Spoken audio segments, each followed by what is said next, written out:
ini ya. Ya. Nah, otomatis kesenggol. Kronologi meninggalnya Eka Suwarni, alami kecelakaan usai gagal nyalip truk di Palembang. Eka Suwarni, 49, warga Jalan Peltukohar, Kecamatan Kalidoni, Palembang tewas dalam kecelakaan di Jalan Remarta Dinata, Kecamatan Kalidoni, pada Rabu tanggal 20 November tahun 2024 sekitar pukul 10 waktu Indonesia Barat. Eka Suwarni, 49, tersenggol truk tangki muatan CPO dan terjatuh dari kendaraannya. Saat itu, Eka Suwarni mengendari motor Beat Pop bernopol BG 3136 AB warna hitam. Dari lokasi kejadian ditemukan kartu tanda pengenal bernama Eka Suwarni, ia merupakan seorang pegawai Cimory. Beriringan. Posisinya sebelah ini ya. Ya. Nah, otomatis kesenggol yang kenauan itu nah. Ampas tak mobil itu kan? Nanti jalan itu kan masih kok mobil mahal itu. Ya.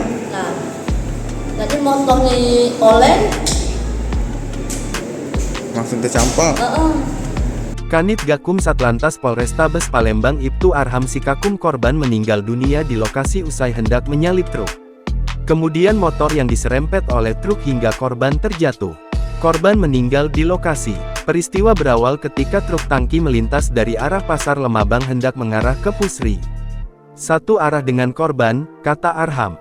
Korban mengalami luka pada kepala, pendarahan pada bagian kepala.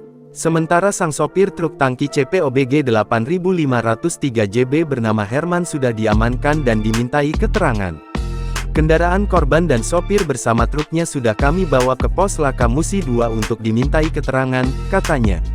Selanjutnya korban dibawa ke Rumah Sakit Muhammad Husin untuk diserahkan ke pihak keluarga. Sementara Herman sopir truk mengaku, kalau ia hendak membongkar muatan menuju ke kilometer 14. Abis dari Bumbaru mau ke KM 14 untuk bongkar muat pak, katanya. Download Tribun X sekarang, menghadirkan lokal menjadi Indonesia.